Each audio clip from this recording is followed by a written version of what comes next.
When I started ice fishing, I hated it. I couldn't catch a thing because I made a lot of mistakes that were basically guaranteeing failure and misery. The first mistake I made was using baits that were too big.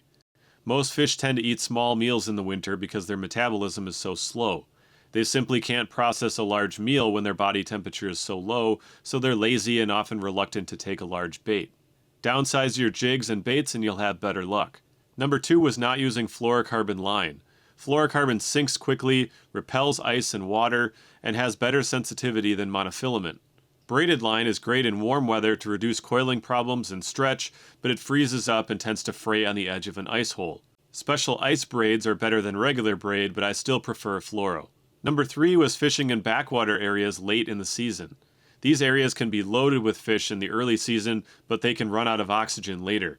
You can confirm that there's no oxygen if you have a portable oxygen meter, but in general, shallow, isolated bays with mucky sediments and a lot of vegetation or algae will probably run out of oxygen by the end of the season.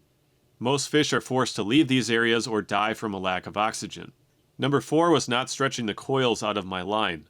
Fluorocarbon and monofilament lines are prone to forming memory coils if they sit unused for a while. Coiled line makes it very hard to see a bite and even harder to feel it because the coil just stretches slightly instead of transferring the tug to your rod tip. I like to warm up my line inside and then stretch out the first 20 to 30 feet if the line's been sitting on the spool for a while.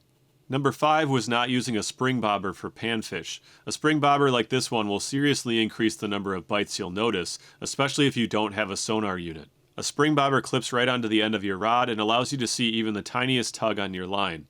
This classic style of spring bobber is the cheapest, but it's difficult to put on your line in the cold, and it freezes up often.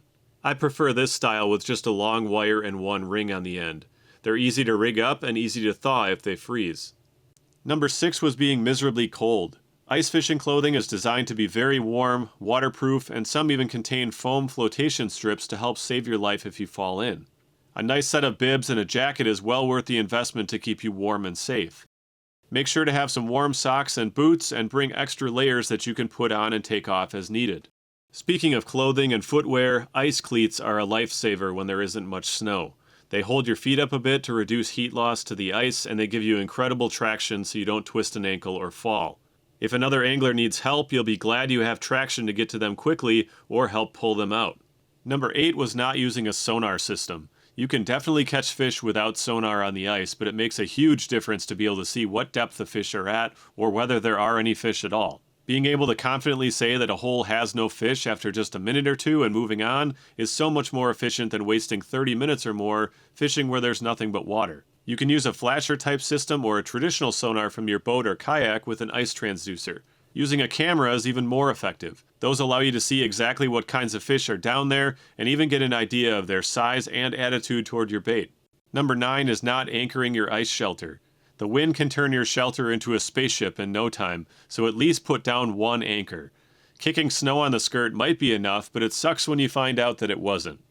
Number 10, tungsten jigs are a must for deep water. They sink very quickly and come in small sizes for any size fish. Many fish go down deep in the winter, and you waste a lot of time waiting for a lead jig to sink down to them. A tungsten jig gets you down there fast so you can spend more time in the strike zone. Number 11 is keeping fish out of the water for too long. Exposure to really cold air can do permanent damage to a fish's gills or eyes, so get them back into the water as soon as possible if you're not planning to keep them. On a cold, windy day, the surface of their eyes can freeze in just a few seconds. Stay warm and be safe out there on the ice. We'll catch you next time.